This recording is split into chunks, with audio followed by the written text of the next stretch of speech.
Namaste. Welcome. Today we will explore a fascinating topic in the world of data science. We will talk about clustering. Think of it like this. Imagine you have a large box full of many different fruits. You have apples, bananas, and oranges, all mixed together. Clustering is the simple act of putting similar fruits into their own groups. You put all the apples together, all the bananas together, and all the oranges together. This is clustering. It is a way to find natural groups within your data, without any prior knowledge of what those groups should be. It helps us to discover hidden structures and patterns. The word unsupervised simply means that we do not guide the machine with predefined labels. We do not tell it, this is an apple or this is an orange. Instead, we present the data as it is. We let the algorithm, the model, examine the data and find the similarities on its own. It is a process of discovery. This powerful technique can help us understand our customers better, organize vast libraries of documents, find anomalies and unusual behaviors in complex systems. It brings order to chaos. Today, we will focus our attention on three very popular and useful clustering methods.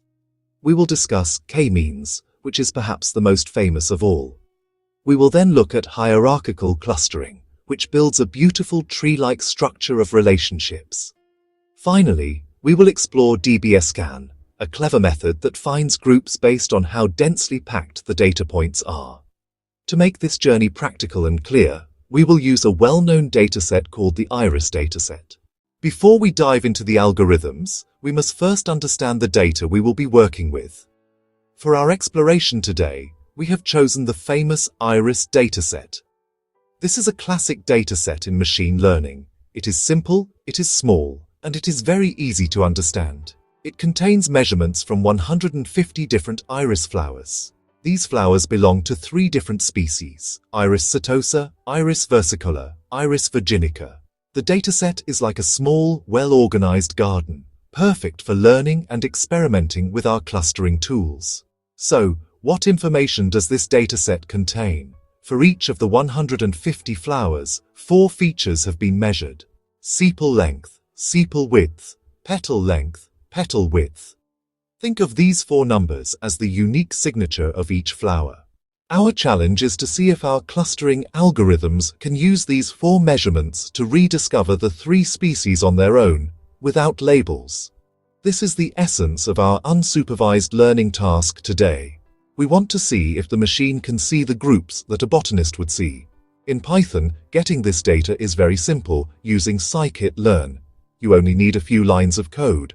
From scikit-learn.datasets import load iris data, jarchux load iris, x data.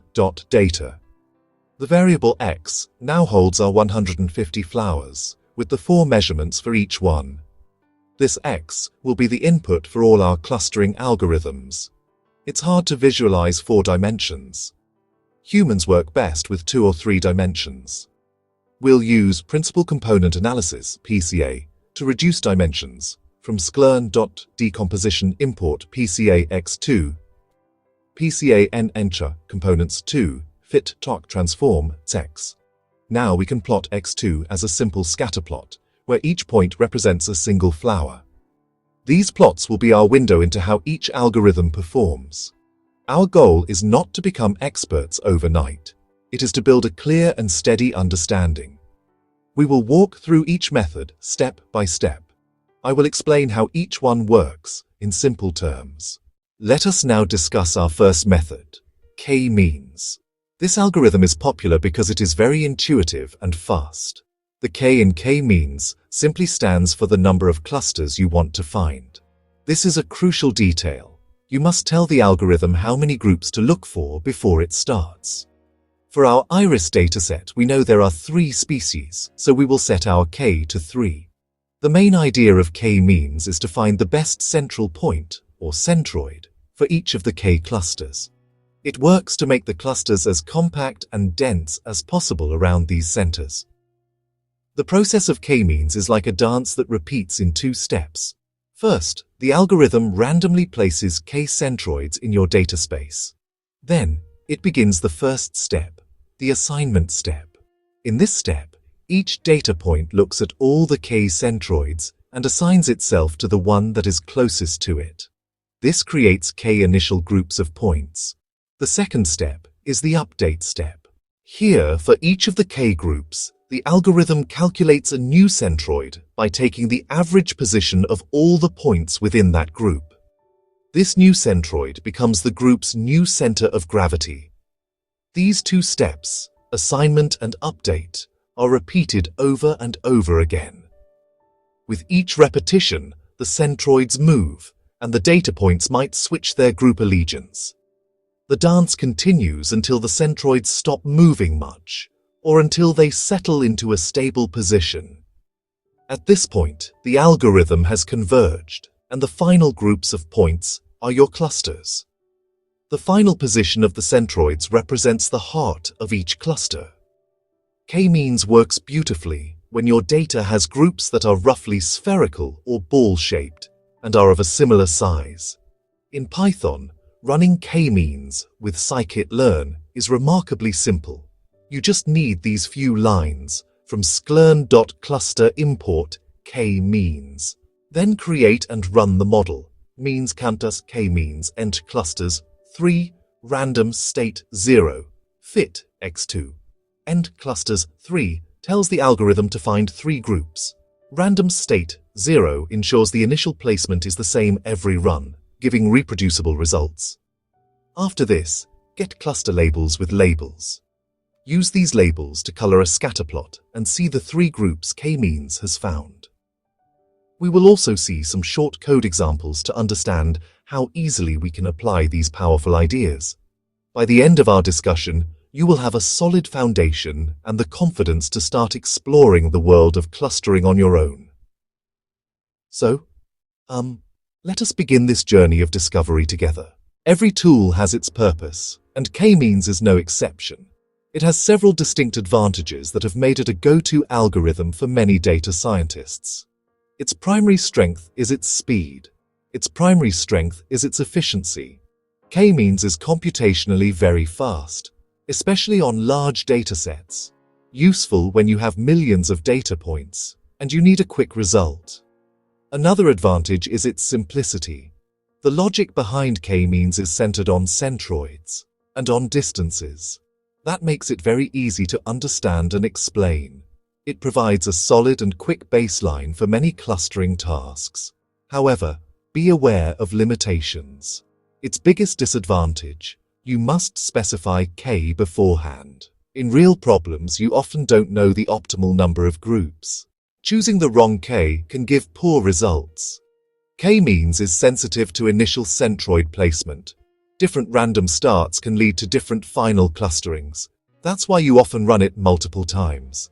It assumes clusters are spherical and of similar size, often false in reality. Because of that, k-means struggles with some data types. It performs poorly on long drawn-out ellipses.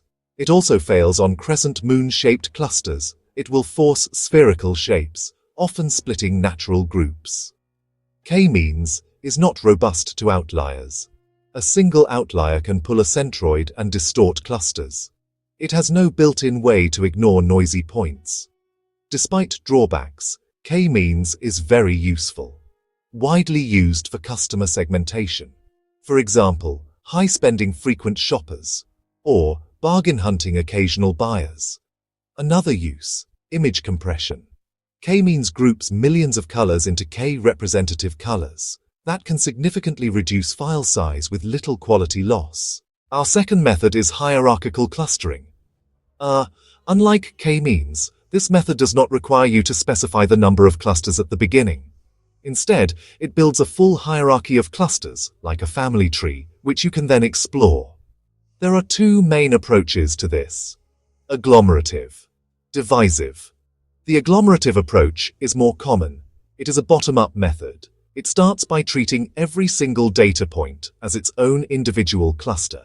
Then, in each step, it finds the 2 closest clusters and merges them into one.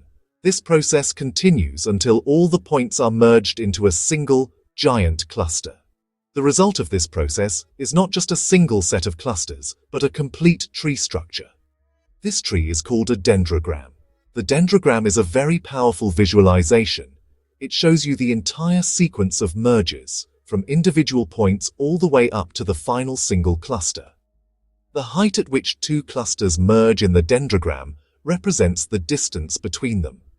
By looking at this diagram, you can get a very rich understanding of the relationships and distances between different groups of points in your data. It allows you to see not just the clusters, but how the clusters themselves are related to each other. To get your final clusters from this tree, you simply need to cut the dendrogram at a certain height. All the different branches that are below your cut line become your clusters. If you cut the tree near the top, where the branches are thick and few, you will get a small number of large clusters. If you cut it lower down, where the branches are thin and numerous, you will get a large number of smaller, more granular clusters. This gives you the flexibility to choose the number of clusters after you have already seen the structure of the data, which is a significant advantage over kmeans. Running this in Python is also quite straightforward. For a simple agglomerative clustering, you can use scikit-learn from scikit-learn.cluster import agglomerative clustering. Then, you can fit the model by specifying the number of clusters you want after examining the dendrogram, HC. Agglomerative clustering n clusters 3.fit x2. The labels are then in HC labels. To visualize the beautiful dendrogram itself, we often use another library called scipy. The code would look something like this: from scipy.cluster.hierarchy import linkage, dendrogram, z-tasax linkage, x2, ward, followed by dendrogram z. This plot is the key output of the hierarchical method. Hierarchical clustering offers a very different perspective compared to kmeans, and with it comes a unique set of strengths. Its most compelling advantage is that it does not force you to choose the number of clusters, k, at the outset. This is extremely helpful in exploratory data analysis, where the primary goal is to understand the data's structure. The output, the dendrogram, provides a rich and detailed visualization of how the data points group together at various levels of similarity. This can reveal much more information than a simple assignment of points to a fixed number of clusters. It offers a multi-level view of the data's taxonomy. Another benefit is that it can work with any measure of distance between data points. While we often use standard Euclidean distance, you can choose a distance metric that is most appropriate for your specific problem. The choice of the linkage criterion, the rule that decides how to measure the distance between two clusters, also adds flexibility. For example, ward linkage, which we used in our code, tries to minimize the variance within the merged clusters, often leading to compact spherical groups similar to k-means. Other options like complete linkage or average linkage can produce different results which can be useful for different data shapes. However, this method is not without its significant weaknesses. The most critical one is its computational cost and memory requirement. The standard agglomerative approach has a time complexity that scales poorly with the number of data points. This makes it very slow and often impractical for large datasets containing tens of thousands of points or more. It needs to compute and store a large matrix of distances between all pairs of points, which can quickly exhaust the memory of your computer. This is in stark contrast to the efficiency of k-means on large-scale data. Furthermore, the decisions made by the algorithm are final. Once hierarchical clustering merges two clusters, that merge can never be undone. This greedy nature of the algorithm can sometimes lead to suboptimal results if an early merge was not the best one in the long run. The choice of linkage criterion and distance metric can also have a profound impact on the final dendrogram, and it is not always obvious which combination is best for a given dataset. Despite these limitations, it is an invaluable tool for small to medium-sized datasets, especially in fields like biology for analyzing gene expression data or in social sciences for understanding taxonomies.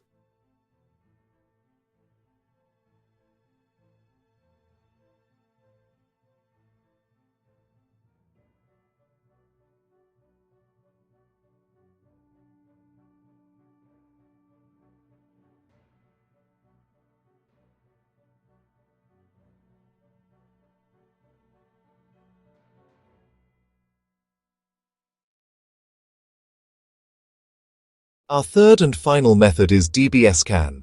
The name stands for Density-Based Spatial Clustering of Applications with Noise. As the name suggests, this algorithm has a very different philosophy. It does not group points based on their distance to a central point like kmeans. Instead, it defines clusters as continuous regions of high data point density. It thinks of clusters as crowded areas in your data space, separated by empty low-density regions. This approach allows DBSCAN to find clusters of any arbitrary shape, not just spheres, which is a massive advantage. DBSCAN works using two key parameters that you must provide. The first is EPS, which is short for epsilon. This is a radius. It defines the neighborhood around each data point. The second parameter is min samples. This is the minimum number of data points that must be found within a point's EPS neighborhood for that point to be considered a core point. A core point is a point in a dense, crowded area. Any point that is not a core point but is in the neighborhood of a core point is called a border point. It lies on the edge of a cluster. The algorithm starts by picking an arbitrary point. It checks if this point is a core point by counting its neighbors within the EPS radius. If it is a core point, it starts a new cluster. It then finds all the points that are density reachable from this point, which means it expands the cluster by adding all its neighbors and the neighbors of its neighbors and so on, as long as they are part of a dense region. If a point is not a core point and does not belong to the neighborhood of any core point, it is labeled as noise or an outlier. This is another key feature. DBSCAN can explicitly identify and separate outliers. Let's look at the simple code for DBSCAN using scikit-learn. It is quite similar to the others. From scikit-learn.cluster import DBSCAN. Then, you create the model with your chosen parameters, db, sha, DBSCAN, EPS on 0.5, min samples 5, fit, x2. Here, we have set the radius EPS to 0.5 and the minimum number of samples, min samples, to 5. The cluster labels are then available in db.labels. When you inspect these labels, you will notice something interesting. The labels will be numbers like 0, 1, 2, but some points might be assigned the label -1. DBSCAN's density-based approach gives it some truly unique and powerful advantages. Its most celebrated strength is its ability to find clusters of arbitrary shapes. While kmeans is stuck looking for spheres, DBSCAN can successfully identify long, winding clusters, crescent shapes, any other complex structure, as long as the density within the cluster is high enough. This makes it incredibly effective for spatial data, like identifying communities from GPS location data, where groups are rarely circular. Another major benefit is its built-in mechanism for outlier detection. It does not force every point into a cluster. It has the wisdom to say that some points belong to no group at all. Unlike kmeans, DBSCAN does not require you to specify the number of clusters in advance. The algorithm determines the number of clusters on its own, based on the density of the data and the parameters you provide. This is a significant relief in many real-world scenarios where the true number of groups is unknown. By simply adjusting the EPs and min samples, you can control how dense a region needs to be to form a cluster. This makes it a more exploratory and data-driven method compared to the rigid structure of kmeans. However, DBSCAN also comes with its own set of challenges. The biggest difficulty is choosing the right values for EPS and min samples. The performance of the algorithm is highly sensitive to these two parameters. A slightly too small EPs might cause it to break a large natural cluster into many small pieces, while a slightly too large EPs might cause it to merge distinct, nearby clusters into one. Finding the optimal EPs often requires some domain knowledge or experimentation. There are some heuristic methods to help choose it, but it remains a non-trivial task for beginners and experts alike. Another significant limitation is that DBSCAN struggles when the clusters in your data have very different densities. Because you set a single global value for EPS and min samples, the algorithm expects all your clusters to have a similar level of density. If you have one very dense cluster and one very sparse cluster, you will not be able to find a set of parameters that can correctly identify both of them simultaneously. A parameter setting that works for the sparse cluster might merge the dense one into a single point, and a setting that works for the dense one might see the sparse one as just noise.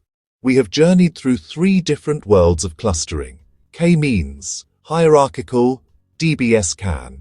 Each has its own philosophy, its own strengths, its own weaknesses. So, how do you choose the right one for your problem? The answer depends on your data and your goal. If your dataset is large, clusters are roughly spherical, and you know how many clusters you want, then kmeans is an excellent choice. It is fast, efficient, and simple to use, perfect for a quick baseline segmentation. If you're working with a smaller dataset and want to understand relationships and structure, hierarchical clustering is a wonderful option. It doesn't force a predefined number of clusters, and it gives you a dendrogram. That visual tree offers deep insights, ideal for exploratory analysis, for example in biology or social sciences, where taxonomies matter. But remember, it's computationally heavy for large datasets. And finally, if your data has irregular shaped clusters or contains noise and outliers, DBSCAN is your friend. Its density-based method finds nonlinear structures and works well for spatial data. It frees you from specifying cluster counts, but you must tune EPs and min samples carefully. It's a specialist tool for complex shapes and noise, though it can struggle with widely varying densities. In summary, no single best clustering algorithm. Choosing is a trade-off. K-means captures speed and simplicity for spherical clusters. Hierarchical holds structural insight for smaller datasets. DBSCAN, flexible shapes and noise handling. Don't be married to one method. Use PCA to inspect shape. Try multiple algorithms, tweak their parameters, compare results visually, and evaluate with metrics like silhouette score. Let domain knowledge guide your interpretation. I hope this has been clear and helpful. Clustering is a journey of discovery, and these 3 are your trusted companions. If this guide helped and you want more, follow, subscribe for friendly lessons. Thank you.